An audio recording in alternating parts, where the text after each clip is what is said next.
গল্পের শুরুতে আমরা 3 বন্ধুকে জঙ্গলে এক সুন্দর জায়গায় ছুটি কাটাতে দেখি। ওদের মধ্যে ক্যালেব কিছু ড্রোন শট নিয়ে ব্যস্ত, আর টেরেসা লেকের ধারে তখন বই পড়ছে। হঠাৎ মনে পড়ল জেসিকার কথা। রাত থেকে ওর শরীরটা ভালো নেই, তাই ক্যালেবকে দেখে আসতে বললে জানায় এখন হবে না, আমি ড্রোন নিয়ে ব্যস্ত। অতএব টেরেসা নিজেই গেলে দেখে জেসিকা বিছানার উপর মুখ ঘুরিয়ে শুয়ে। কিছু জিজ্ঞেস করলে কোনো উত্তর দিচ্ছে না, তাই পাশের চেয়ারে টেরেসা বই নিয়ে বসে পড়ে। জাস্ট কয়েক সেকেন্ড হয়েছে, দেখে জেসিকা ঝটকা দিয়ে উঠে বসেছে। সাথে টেরেসা যে বইটা পড়ছে সেটার প্রতি কটা লাইন হুবহু না দেখে বলে যাচ্ছে, the intense horror of my nightmare came over me, I tried to draw back my arm. Let me in, let me in. এটা বলার সাথে ওর ভয়েস পরিবর্তন হতে শুরু করে। কিন্তু এটা কিভাবে সম্ভব? ভয় চিৎকার করে টেরেসা ওকে চুপ করে বসতে বললে হঠাৎ বিছানা থেকে পড়ে আচমকা বমি করতে শুরু করে। টেরেসা ওকে সামলাতে গেলে তখনই জেসিকা ওর গলা টিপে চুলের বিনুনি ধরে এক টানে চুল সমেত স্কাল্প উপড়ে দেয়। প্রচন্ড যন্ত্রণায় কাঁপতে কাঁপতে টেরেসা বাইরে এলে ক্যালেব ভয় পেয়ে যায়। এর মধ্যে জেসিকা উপড়ে ফেলা স্কাল্প হাতে নিয়ে বেরিয়ে এসে সোজা ড্রোনটাকে ধরে মুখের মধ্যে ঢুকিয়ে নিতেই এক ঝটকায় লেকে পড়ে যায়। ক্যালেব কি হয়েছে কিছু না বুঝেই লেকে ঝাঁপ মারে। কিছুক্ষণ সব শান্ত থাকার পর জলের ভিতর থেকে উঠে আসে ক্যালেবের কাটা মাথা। এই ভয়ানক দৃশ্য দেখে টেরেসা বাকরুদ্ধ। এরপরেই জল থেকে ভয়ানক রূপ নিয়ে উঠে আসে জেসিকা, অর্থাৎ সে ডেডাইটসে পরিণত হয়েছে। ফর ইনফরমেশন, এভিল ডেড ইউনিভার্সে ডিমন দ্বারা পজেসড মানুষদের ডেডাইটস বলা হয়। কিন্তু জেসিকার সাথে এরকম কি করে ঘটলো সেটা জানতে হলে ঘটনা ফিরে যায় একদিন আগে। শহরের এক নাইট ক্লাবের বাথরুমে গিটার টেকনিশিয়ান বেথ বসে আছে। আজই জানতে পেরেছে সে প্রেগনেন্ট। চিন্তায় ওর মাথা কাজ করছে না, তাই বন্ধুদের না বলে ব্যাগ গুছিয়ে বেরিয়ে পড়ে ওর দিদি এলির বাড়ির উদ্দেশ্যে। এলি পেশায় ট্যাটু আর্টিস্ট। ফ্ল্যাটে তার 3 বাচ্চাকে নিয়ে সে থাকে। তারা ড্যানি, ব্রিজেট এবং ক্যাসি। এলির হাজবেন্ড 3 মাস আগে ওদের ছেড়ে চলে গেছে। ড্যানির ডিজে হওয়ার খুব ইচ্ছে, তাই বিখ্যাত American rock band LCD sound সিস্টেমের গান ড্যান্স ইয়োর সেলফ ক্লিন এর সাউন্ড মিক্সিং করছিল। আর অন্যদিকে ক্যাসি পুতুলের গলা কাটতে ব্যস্ত।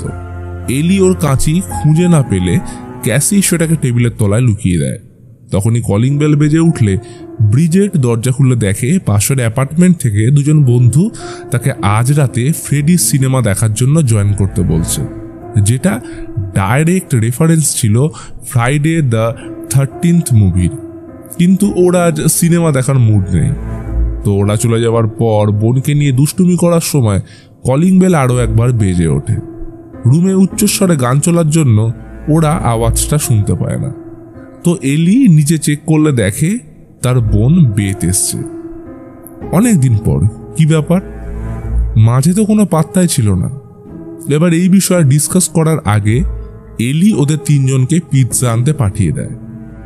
এলি বোনের উপর রাগ দেখায়, কারণ ওর হাজবেন্ড যখন চলে গেছিল তখন অনেকবার ওর সাথে কন্ট্যাক্ট করার চেষ্টা করে, কিন্তু কোনো রেসপন্স করেনি। আসলে বেথ ওই সময় নিজের কাজ আর পার্টি নিয়ে ব্যাংককে এতটাই ব্যস্ত ছিল যে এলির কথা একবারও তার মাথায় আসেনি। তো এই নিয়ে ওদের মধ্যে মনোমালিন্য চলছিল। দুজনের জীবনে এখন প্রবলেম, তাই ঠিক করে একে অপরের মনের সাথী হয়ে তারা নিজেদের ডিপ্রেশন থেকে বেরিয়ে আসতে সাহায্য করবে। তখনই হঠাৎ শহরে ভূমিকম্প আসে, রিক্টার স্কেলে যার তীব্রতা ছিল 5.5। বাচ্চাটা তখন পার্কিং লটে। ভূমিকম্পের কারণে ভালো রকমই ক্ষতিগ্রস্ত হয়েছে।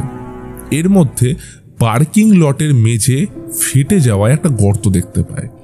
প্রচন্ড কৌতূহলের সাথে ড্যানি চেক করলে দেখে ভিতরে একটা পুরনো ব্যাংকের ভল্ট। কারোর কথা না শুনে নিচে নেমে চেক করলে বেশ কয়েকটা পুরনো পেপার ও নথিপত্র খুঁজে পায়। সাথে পাশে পড়ে থাকা ট্রাঙ্ক থেকে পুরনো রেকর্ড পেলে সেটা ব্যাগে ঢুকিয়ে নেয়।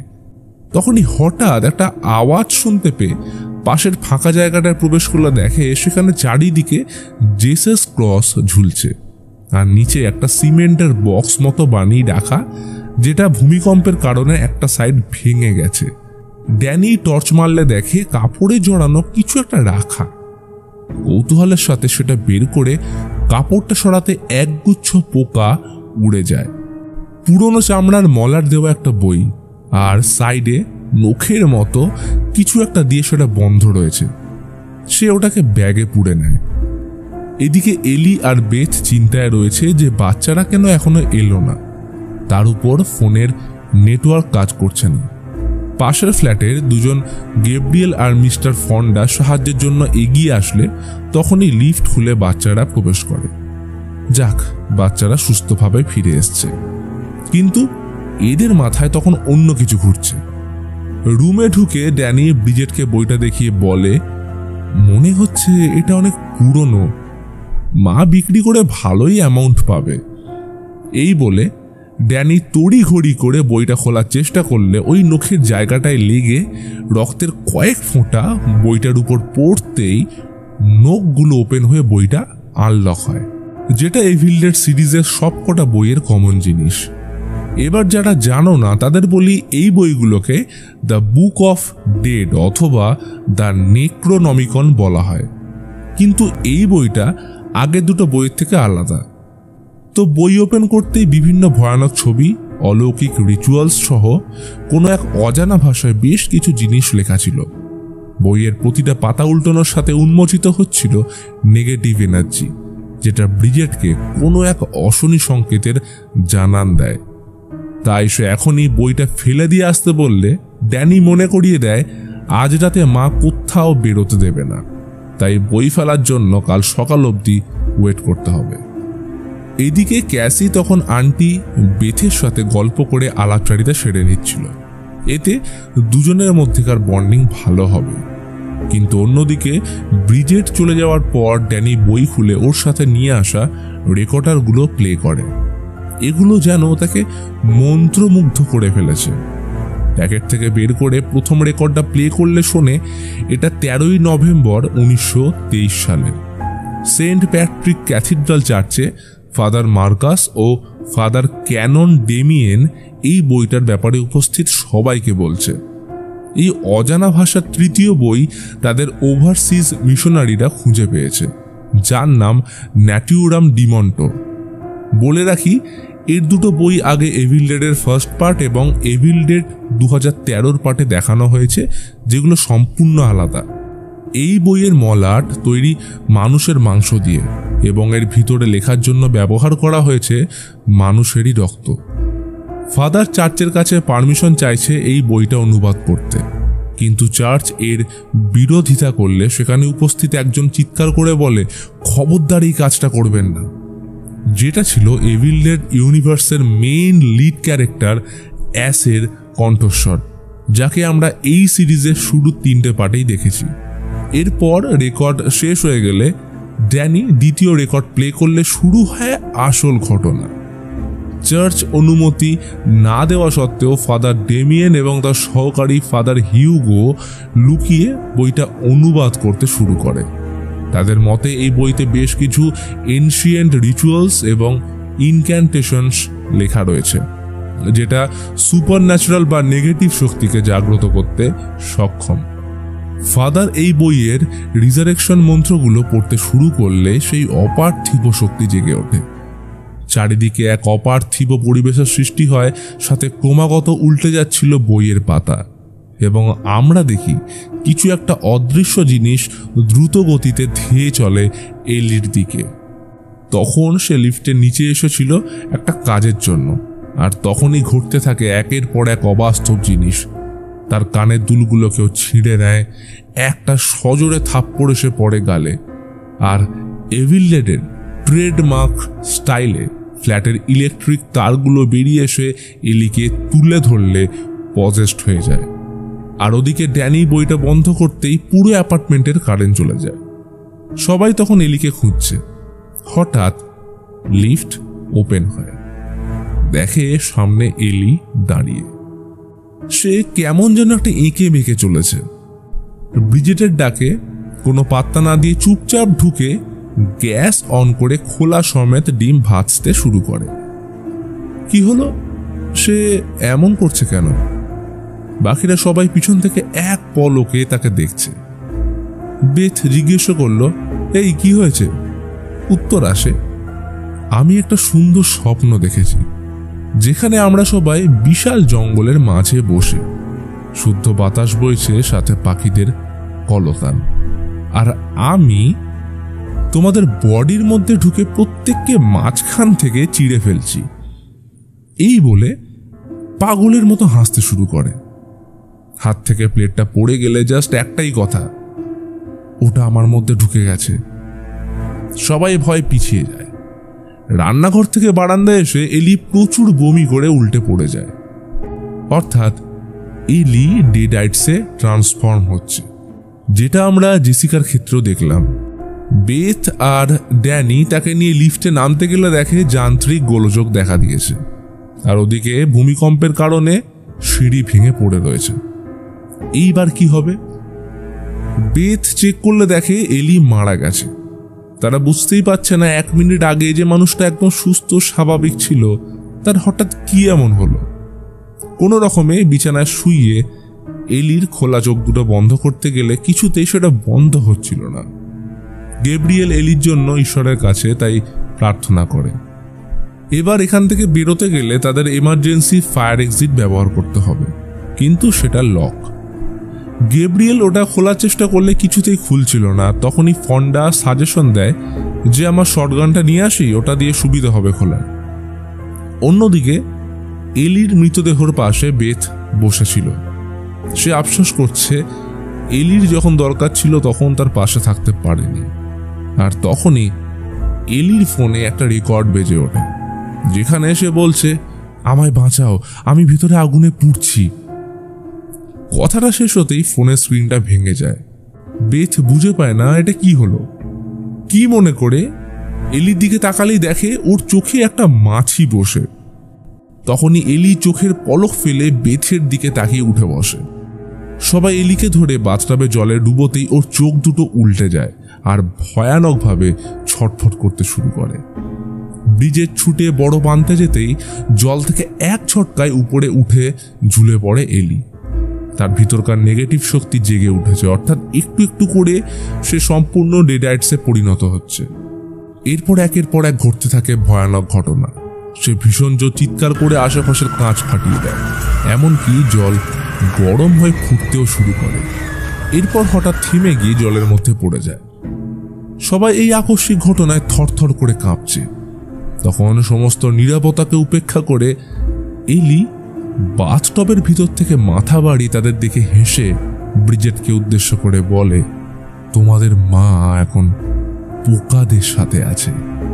কথাটা শেষ করতেই বিকৃতভাবে তাদের দিকে হামাগুড়ি দিয়ে এসে হাতে একটা বড় ভাঙা কাঁচের টুকরো নিয়ে বেথের দিকে ঝাঁপিয়ে সেটা তার হাত লক্ষ্য করে সোজা ঢুকিয়ে দেয়।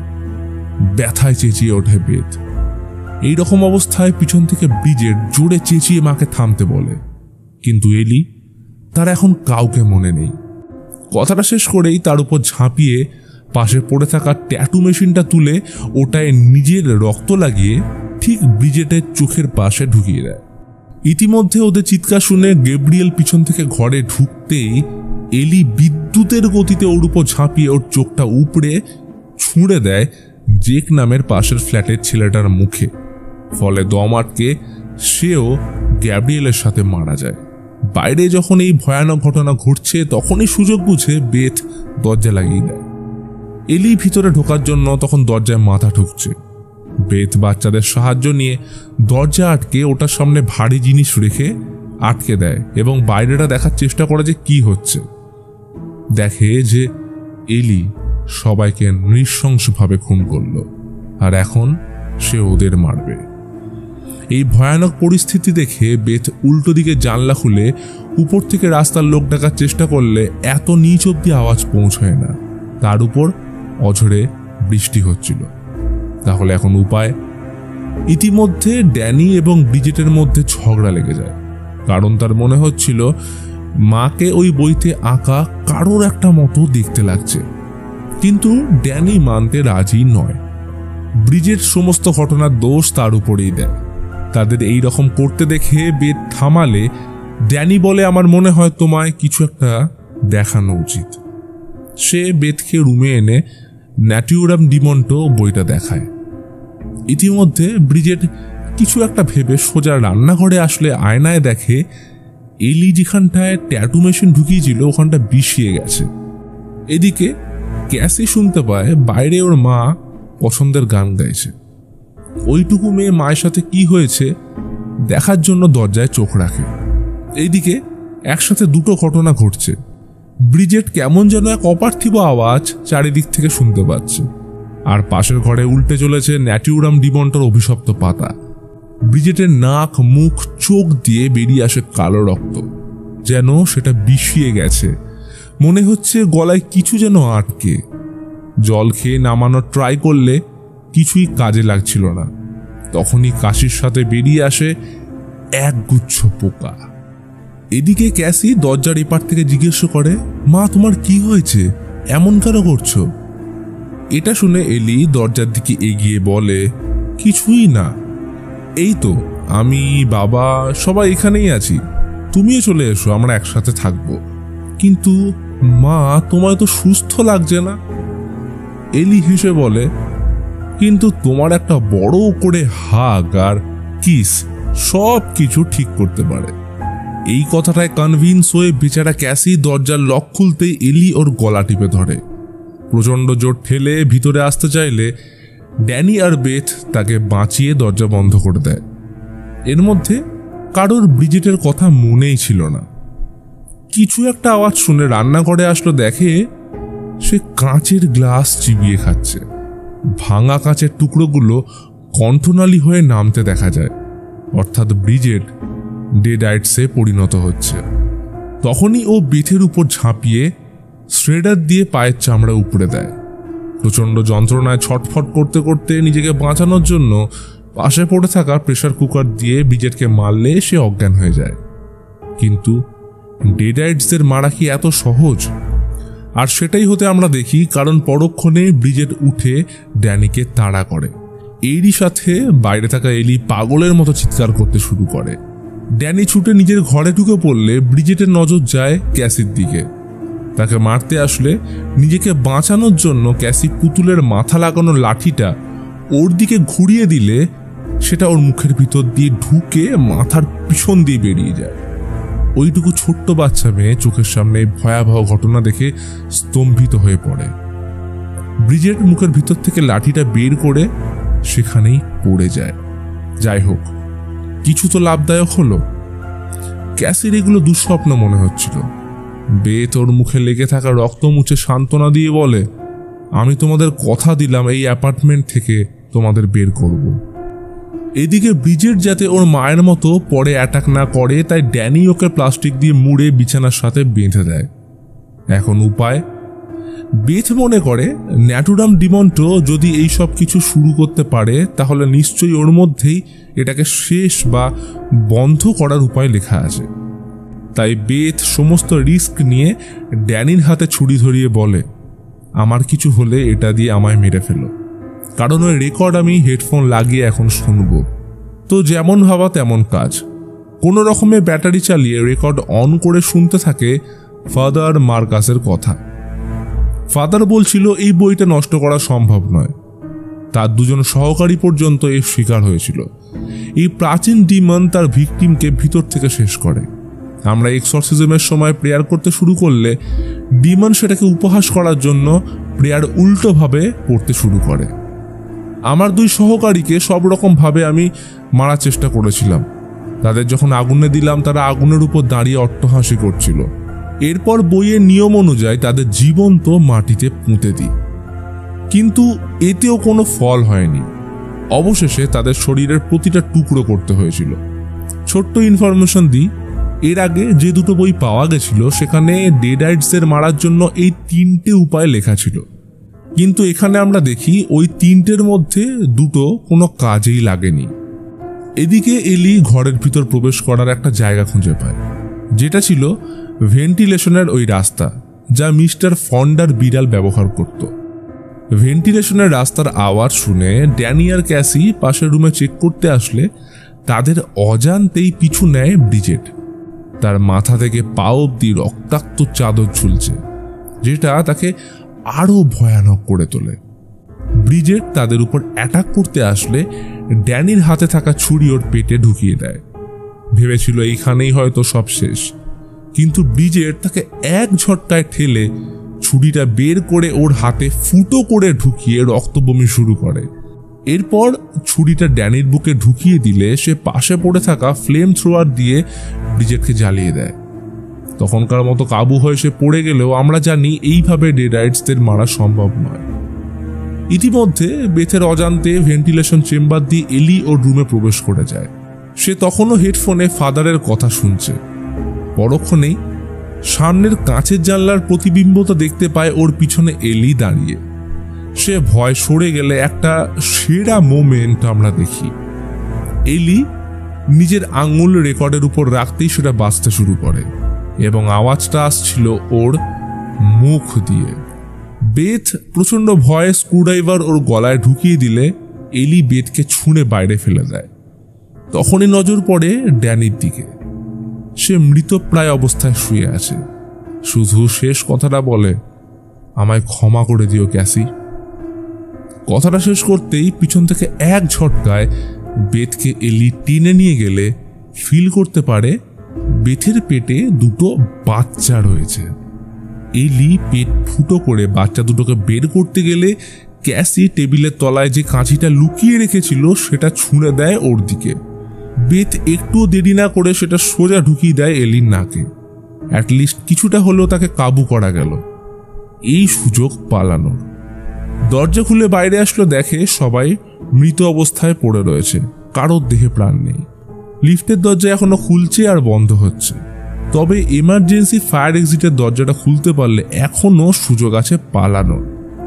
তাই পাশে পড়ে থাকা গ্যাব্রিয়েলের হাতুড়ি দিয়ে তালা খোলার চেষ্টা করে, কিন্তু কোনো ফল না হলে নজর পড়ে ফন্ডার হাতে শটগানের দিকে।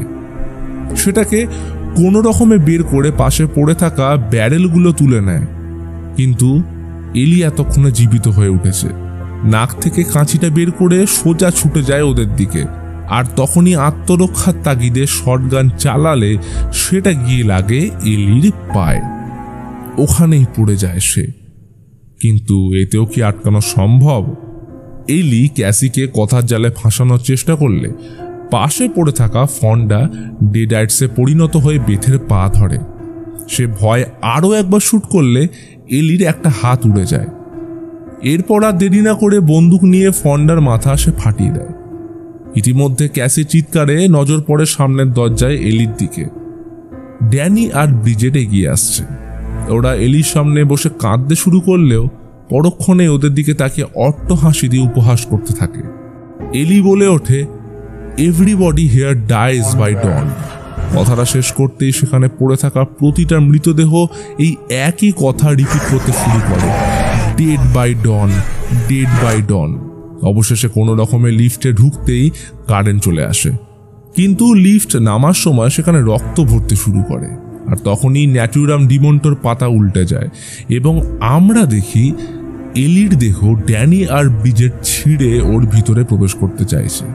অর্থাৎ এরা এখন একসাথে মার্জ হয়ে ডেডাইটস ক্রিয়েচার দ্য মারাডার বানাবে, যা ছবি বইতে রয়েছে। লিফটে ভরছে রক্ত, আর একদিকে ক্রিয়েচারটা ঢুকে যায় ভেন্টিলেশনের রাস্তা। দুজন বাঁচার জন্য উপরে উঠতে ট্রাই করলে সেখান দিয়ে ক্রিয়েচারটা ঢোকার চেষ্টা করে। রক্ত ভরে প্রায় নাক অব্দি চলে এসছে। বাঁচার আশা শেষ। আর তখনই গ্রাউন্ড ফ্লোরে এসে লিফটের দরজা খুলে যায়। ভেতরে জমে থাকা রক্ত অবাধে চারিদিকে ছড়িয়ে পড়ে, যেটা রিক্রিয়েশন ছিল দ্য শাইনিং মুভির এই সিন থেকে। কোনো রকমে ওরা দুজনেই ভয়াবহ পরিস্থিতি থেকে বেঁচে পার্কিং লটে চলে আসে। এখন এটাই পালানোর একমাত্র রাস্তা। কিন্তু গাড়ি স্টার্ট করে বাইরে বেরোতে গেলে দেখে মেন গেট লক করা এবং সেটা সুইচ টিপে ওপেন হচ্ছে না। বেথ কোনো রকমে ওটা ওপেন করলে গাড়ি নিয়ে বেরোতেই যাবে, আর তখনই গর্তের মধ্যে পড়ে চাকা আটকে যায়। বেথ অনেক চেষ্টা করে সেখান থেকে গাড়িটা বের করতে, কিন্তু তখনই পিছনের দরজা খুলে প্রবেশ করে ভয়াবহ ডেডাইটস ক্রিয়েচার। এরা দুজন কোনো রকমে ওর থেকে লুকিয়ে বাঁচতে থাকে। চলতে থাকে চোর পুলিশের খেলা। কিন্তু যেমন করেই হোক গেট দিয়ে বেরোতে হবে। লুকিয়ে গেটের একদম কাছে পৌঁছে গেলে দেখে গেট বন্ধ হতে শুরু করেছে। এটাই শেষ সুযোগ, তাই কোনো রকমে নিচু হয়ে বেথ সেখান থেকে বেরিয়ে গেলেও এই ক্রিয়েচার ক্যাসিকে ধরে নিয়ে যায়। বেথ আগে কথা দিয়েছিল এই বিপদ থেকে তাকে বাঁচাবে, সেটা বিফল হতে দেবে না। তাই সে বহু চেষ্টা করে সাইডের ছোট জালটা ভেঙে ভিতরে ঢোকার। এদিকে ক্রিয়েচার ধীরে ধীরে ক্যাসিকে খেতে এগিয়ে আসছে, ভয়ানক তার রূপ। আর তখনই নজর যায় পাশে পড়ে থাকা চেনসর দিকে। ক্রিয়েচারের 3টে মাথা, অ্যালি, ড্যানি এবং ব্রিজেট, ক্যাসিকে চেনস দিয়ে ওর গলা কাটতেই যাবে। আর তখনই বেথ শটগান নিয়ে অ্যাসের ফেমাস ডায়লগ কাম গেট সাম বলে ওকে নিজের দিকে ডাকলে এই সুযোগে ক্যাসি বেরিয়ে যায়। একটু সময় নষ্ট না করে ক্রিয়েচার বেথকে টেনে ধরে গাড়িতে লাগানো উড চিপার অন করে দেয়। এটাই চিপে বেথকে সে মেরে ফেলবে। নিজেকে বাঁচানোর জন্য বেথ ছটফট করতে থাকে, হাতটা কিছুতেই চেন স অব্দি যাচ্ছে না। তখনই ক্যাসি সাহস করে সুইচটা টেনে অফ করে দেয়। বেথ নিজেকে ছাড়িয়ে ছিটকে পড়তেই হাতে তুলে নেয় চেন স। জোরে চিৎকার করে ক্যাসিকে এখনই সুইচ অন করতে বলে। কথা মতো ক্যাসি সুইচ অন করলে বেথ চেন সটাকে ক্রিয়েচারের শরীর লক্ষ্য করে মাঝ বরাবর ঢুকিয়ে উপড়ে ফেলে। প্রচণ্ড যন্ত্রণা ছটফট করতে করতে ওটার পা উড চিপারে ঢুকে গেলে ক্ষতবিক্ষত হয়ে ছিটকে পড়তে থাকে তাদের শরীরের এক একটা অংশ। কয়েক সেকেন্ডের মধ্যে ক্রিয়েচারের সম্পূর্ণ শরীর শেষ হয়ে গেলে অবশেষে পড়েছিল এলির মাথাটা, যেটা এখনও বেথকে টোন করছে। কিন্তু সে এত কথা শুনতে রাজি নয়, তাই চেন স দিয়ে মাথাটা 2 টুকরো করে এক লাথি মেরে সেটাকেও উড চিপারের মধ্যে ঢুকিয়ে শেষ করে এই ভয়াবহ রাতের ডিমান্ডকে। এখন ওরা মুক্ত। কেসিকে বুকের মধ্যে জড়িয়ে বেরিয়ে যায় অ্যাপার্টমেন্ট থেকে, সাথে তুলে নেয় পাশে পড়ে থাকা সেই চেন স। এবার এইখান থেকে ঘটনা শিফট করে পরের দিন এবং আমরা দেখি এই অ্যাপার্টমেন্টের 5th ফ্লোরে থাকে জেসিকা, যাকে আমরা মুভির শুরুতে দেখেছি। বিগত রাতে কি ঘটনা ঘটে গেছে তার বিন্দুমাত্র খবরটাও তার কাছে নেই। ওদের বন্ধুদের গ্রুপ পিকনিক করতে যাচ্ছে এবং ভিডিও কলে রয়েছে টেরেসা। তার সাথে কথা বলে কলটা কাটতেই খেয়াল পড়ে পার্কিং লটে চারিদিকে ছড়িয়ে থাকা রক্তের উপর। সে আন্দাজ করতে পারে না যে এখানে কি ঘটেছে।